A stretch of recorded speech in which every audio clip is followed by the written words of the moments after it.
Novclibber hi friends, Darth Momo here, and today we're going to take a break from Star Wars and do some film analysis by taking a look at the curious case of the Gunman Episode 6. Now before you click off, I know what you're thinking.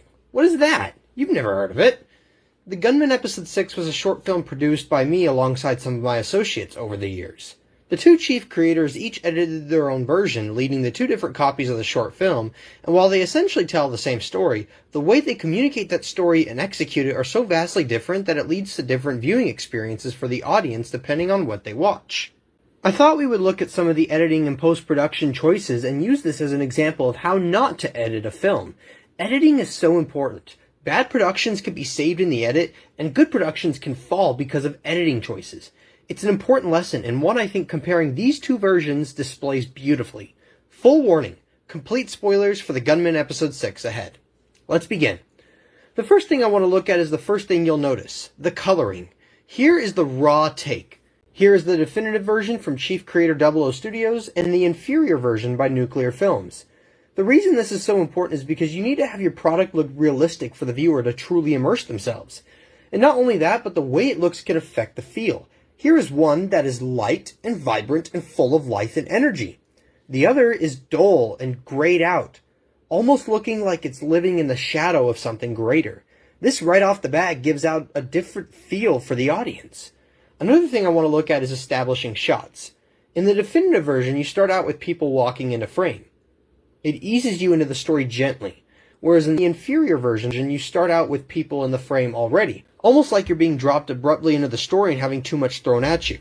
We see an even greater example of poor use of establishing shots at the end. In the definitive version, we see several shots of the Wanderer walking, giving us a greater sense of the scale and scope of the wastelands he's lost in. This makes it have an even greater impact when he stumbles over and is then saved by the new gunman, whereas in the inferior version we don't spend as much time following him, so we aren't given the same appreciation for the scope, letting the moment of saving have a lesser impact. We'll use this as a segue to transitions and time passages. One moment I'll analyze is the transition from Lucius's call with Carlos into his speaking with the team. In the definitive version, we see a transition between the two scenes. It gives the scenes time to breathe and time to linger. By using a wipe to transition, it helps communicate a brief time passage. And it helps sell the fact that Lucius has been contemplating this decision, which leads into tension for later down the road.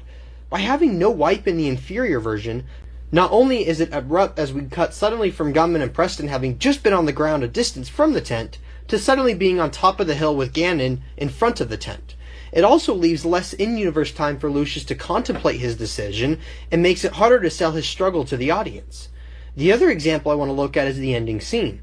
When Preston walks away from the gunman's body, the camera lingers on him and flickers in and out of focus. Then a cut to black and fade in to communicate time has passed. It gives us as the audience a quiet transition moment to process time has passed and things have changed, followed by the slow fade in of 1 year later. Whereas in the inferior version, not only does the film shove down your throat by telling you twice on the same frame that time has passed, but it's rushed. There's no time for the story to slow down and readjust. It's just thrown at your face. Let's also talk about some sound design. A couple small moments. In the definitive version, when Lucius calls Carlos, his hello is repeated a couple of times. Hello? Hello? Sir. Not only does this make sense, as it gives the receiving end time to answer the call naturally without having Lucius just standing there, but it also helps communicate Lucius's desperation. In the inferior version, he says hello once and waits for an answer. Hello?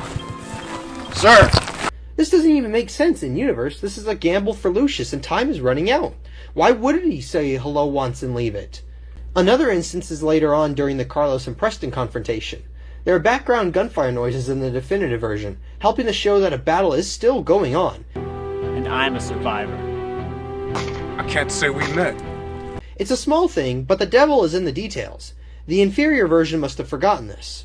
Let's also look at the way shots are organized. A key instance is the battle between the cannibals and raiders. In the definitive version, there's a separation of shots between opening battle shots and when this guy dies, implying passage of time and an opportunity to have guys spread out and move. But in the inferior version, the shots are all joined together, making it seem like in a matter of seconds he transported to a different area entirely. Awful editing. Another instance is the two main fights going on. In the definitive version, there is a consistent switching back and forth between the two fights, but in the inferior version, there isn't as much jumping around, and most of the Ganon versus Carlos fight is earlier on, so when we cut away for the rest of the Lucius fight and the gunman's death scene, it feels like we've been away from Carlos's fight for too long by the time we get back. A third instance is the gunman's shooting scene. In the definitive version, Gunman starts walking off and boom! Immediately shot. It works as a surprise reveal that Lucius actually did betray the gunman and he's a bad guy. In the inferior version, not only does this dragged out shot of Lucius lifting the gun ruin the surprise reveal, but it makes the gunman look stupid as the next time we see him he's just standing there, implying he said let's go to the battle, then deciding to stand still for 10 seconds waiting to be shot. Again, awful editing. Lucius's death is no different. Instead of a smooth flow of shots following him being shot, then falling, then dying, then back to Preston like we see in the definitive version, we instead have Lucius fall over, cut to Preston for a second, then cut back to Lucius for half a second in a whiplash of shot transitions, jarring audiences. But this isn't the only instance of jarring cuts. In the epilogue scene, the definitive version shows Preston grab the Wanderer's hand and lift him up, then cut to them being a distance away, walking closer to the frame and into the water bay. But with the inferior version, we have a quick hand clasp and whoa! Suddenly there's a close-up and they're at the beach. It's abrupt and jarring, no natural transition or flow to communicate them getting from point A to B. Just a quick cut and boom. You almost have to wonder if some of these were mistakes. Just like the actual mistakes left in the final version of the inferior copy.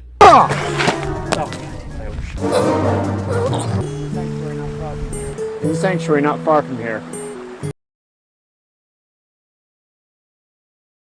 Not only that, but the inferior version ruins the death scene of Lucius by having the cameraman's shadow in the final film during the shot.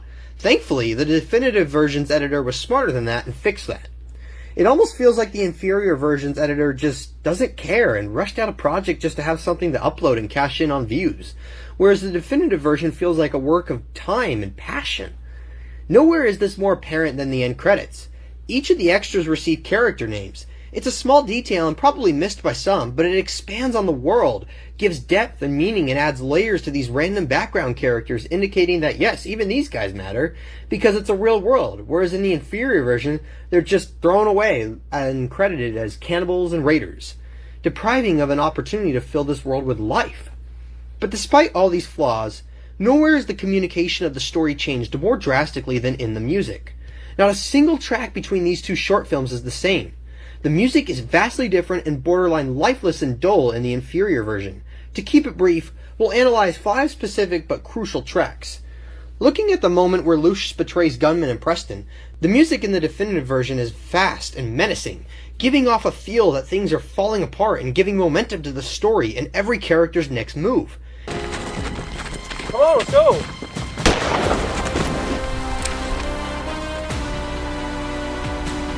What? Why? This fight is unwinnable. The gunman refused to see that. His death is on his hands. I did what I had to do. Forward! You're helping the Raiders. Why? They took your family home. They killed your childhood friend, Sallow. I killed Sallow. Again, I had to do what had to be done. It gives weight, but in the inferior version it feels flat and boring and basic, depriving the moment of the proper mood the audience needs to feel. Move! Come on, let's go!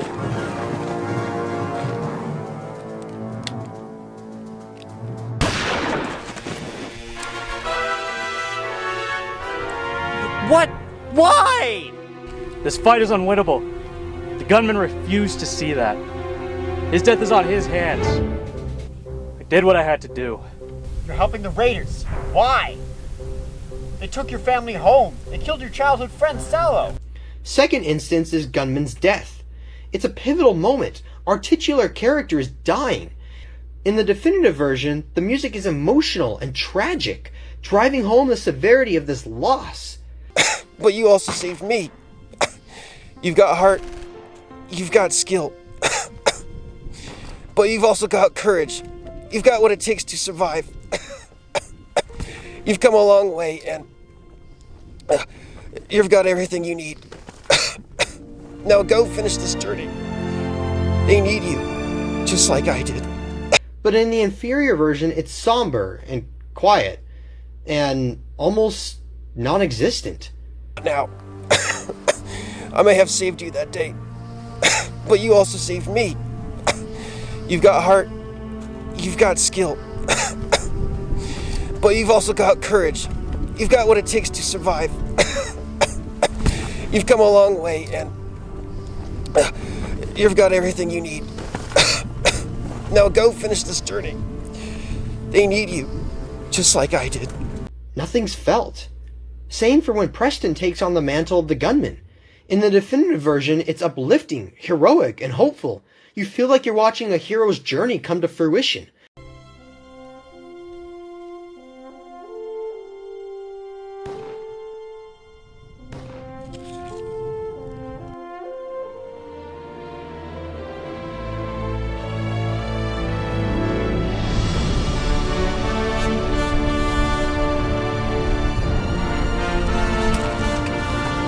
This is what the series has been building towards. But in the inferior version, it's basic and ambiguous. The audience doesn't know what to feel. The proper emotions of the scene are not communicated.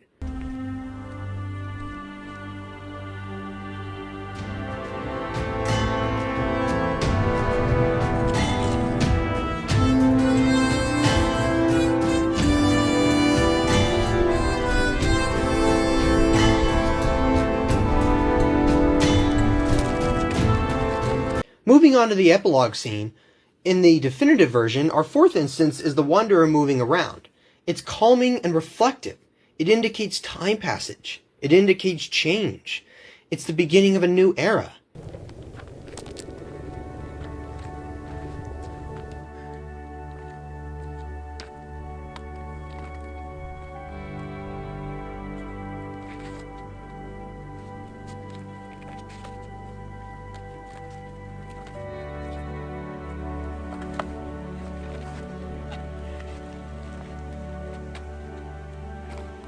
In the inferior version, though, there's no mood there. Everything is flat and ambiguous and basic.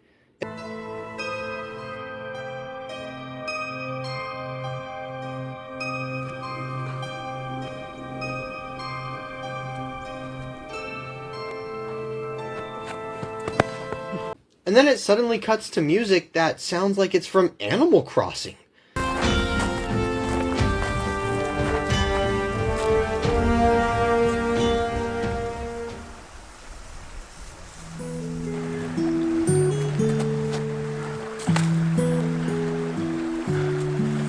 Jarring tonal shift.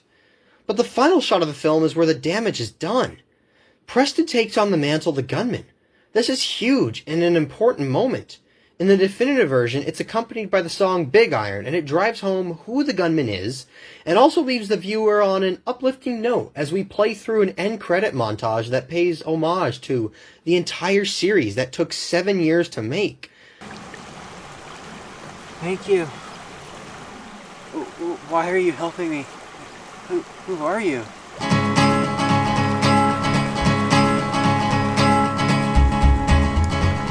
I'm the gunman. To the town of our Frio rode a stranger one fine day. Hardly spoke to folks around him, didn't have too much to say. No one dared to ask his business, no one dared to make a slip. The stranger there among them had a big iron on his hip, big iron on his hip. But in the inferior version, the music almost has somewhat of a dark and menacing tone to it. And then the end credits are just basic. And then it just leaves you feeling empty. Why are you helping me? Who are you? I'm the gunman.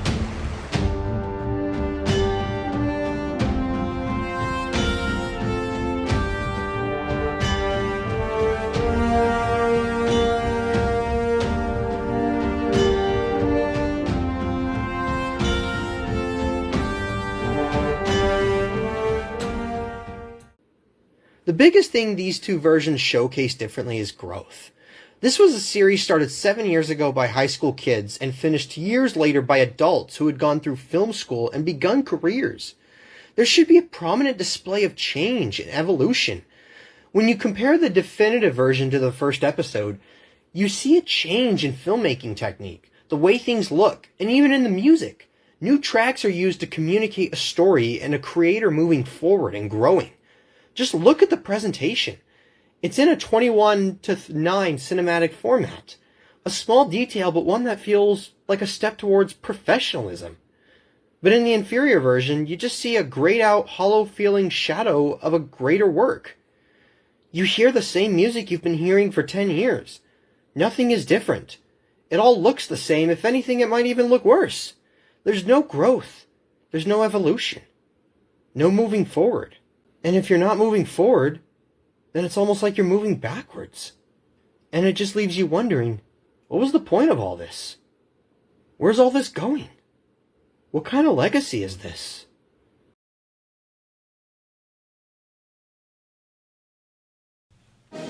Thanks for watching. Please subscribe to the channel. If you liked the video, comment down below and hit that like button. Oh, and check out some of my other videos. I'm sure you'll find them in the light.